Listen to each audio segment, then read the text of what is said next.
निश्चित ही जीसस ने जो सूत्र पकड़ा, जिसको ईसाई कन्फेशन कहते हैं, वो महावीर के इसी सूत्र से कहीं जुड़ा होना चाहिए। सिर्फ ईसाईयत अकेला धर्म है जिसने कन्फेशन को बहुत मूल्य दिया। जाके धर्म गुरु के सामने जो भी तुमने पाप किया हो उसे प्रकट कर देना, सरल मन से कह देना ये भूल हो गई।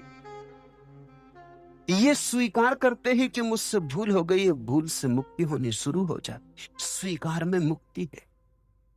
और जैसे ही तुम कह आते हो किसी को जो निंदा नहीं करेगा, जिसका तुम्हें भरोसा है कि जो तुम्हारे संबंध में बुरी धारणा न बनाए, जिसका तुम्हें भरोसा है कि तुम इंच भर नीचे ना गिरोगे उसकी नजर में, वस्तुतः तुम ऊपर उठोगे, क्योंकि पाप की स्वीकृति, भूल की स्वीकृति, पुण्यात्मा का कृत्य, तो तुम हल्के होकर लौटोगे। हिंदू गंगा में स्नान करा सोचते हैं पाप का प्रक्षालन हो जाए। अगर भावपूर्वक किया हो तो हो जाए। गंगा नहीं करती पाप का प्रक्षालन। गंगा क्या करेगी? तुम्हारा भाव कर। अगर तुम ये भाव से गहरे भरे हो कि गंगा में स्नान कराएंगे तो जो जो भूल चूक की थी वो धुल जाएगी। अगर तुम्हारा भाव ये प्रगाढ़ है तो निश्चित ही गंगा में डुबकी लेते ही तुम दूसरे हो जाओ, क्योंकि गंगा के सामने तुमने स्वीकार कर लिया, हो गई थी भूलें, अब तू बहा दे मां और क्षमा कर। तो संभव है कि तुम लौट आओ हल्के होके, ताजे हो। जरूरी नहीं है कि ये घटे, तुम पे निर्भर है। तुम कितने गहन भाव से, कितने गहरे श्रद्धा से, कितने संकल्प और समर्पण से झुके थे, डुबकी लगाई थी। तुम्हारी श्रद्धा कितनी गहरी थी, उतना ही गंगा असर कर पाएगी। सूत्र वही है।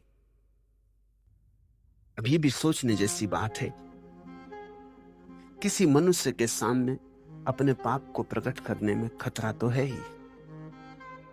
कौन जाने वो आदमी अभी उस जगह हो या ना हो, संदेह तो रहेगा।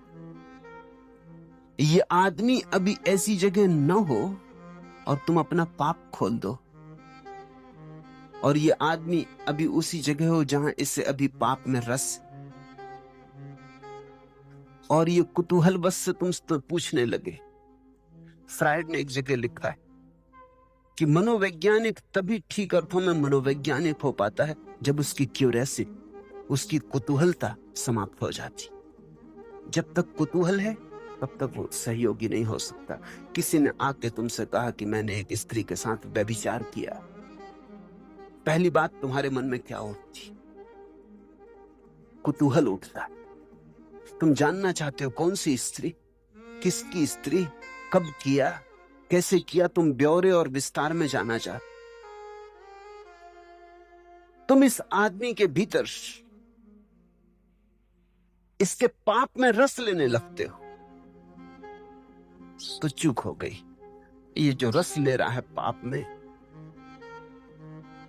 ये तुमने जो इसके सामने प्रकट किया है, इसे छिपा के न रख सकेगा। ये अफवाह बनाएगा, ये किसी से कहेगा।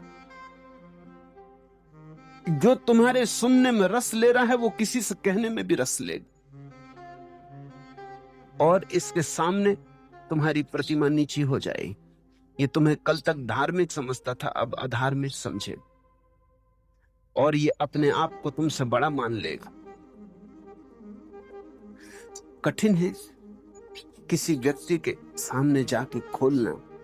पता नहीं इस व्यक्ति में अभी कुतूहल शेष हो, अभी आक्रामक कुतूहल इसके भीतर मौजूद हो, और ये तुम्हारे भीतर खोदबीन करने लगे, और ये तुम्हारे सुकोमल हिस्सों से परिचित हो जाए। वो किसी दिन हमला करे, किसी दिन बीच बाजार में खड़े होकर चिल्ला दे गए पापी कहां जा रहा।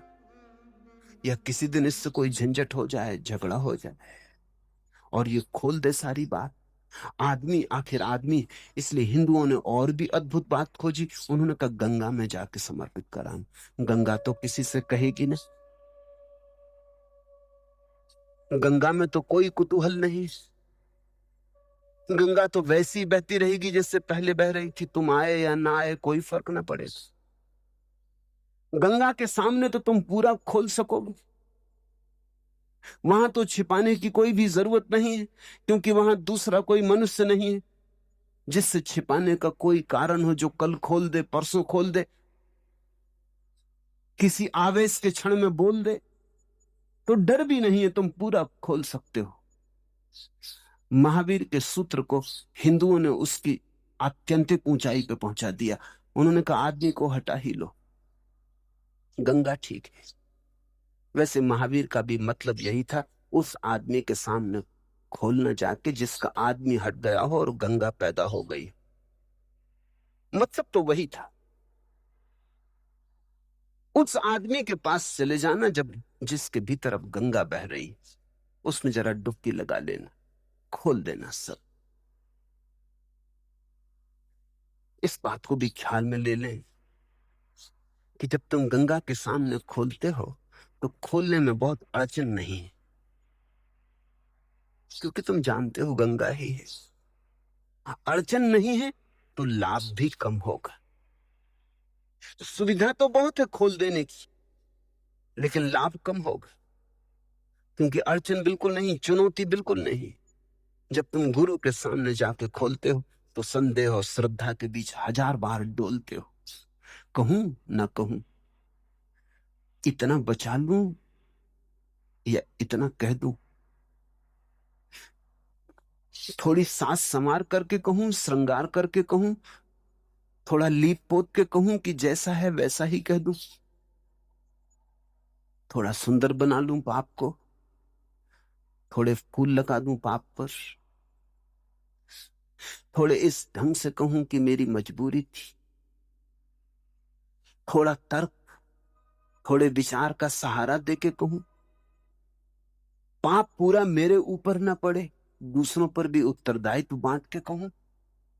गुरु के सामने जाने में तो हजार संकल्प विकल्प होंगे, वहीं तुम्हारा विकास प्रौढ़ता है। अगर तुमने संदेह की बात चुनी और श्रद्धा की छोड़ी तो भटके अतल खाइयों में। अगर संदेह चीखता चिल्लाता रहा फिर भी तुम श्रद्धा के साथ गए, श्रद्धा की बाह गई, तो तुम्हारे भीतर एक क्रांति घटी। तुम संदेह पर जीते, तुम श्रद्धा में प्रविष्ट हुए। गंगा के पास सुविधा तो है, चुनौती नहीं, और जहां चुनौती नहीं है वहां विकास नहीं। इसलिए गुरु ऐसा मनुष्य जो गंगा हो गया, उसमें दोनों गुण हैं। वो मनुष्य भी, वो तुम्हें समझ सकता है, उन्हीं अनुभवों से स्वयं भी गुजरा है, और गंगा भी है, उसके भीतर गंगा भी बह रही।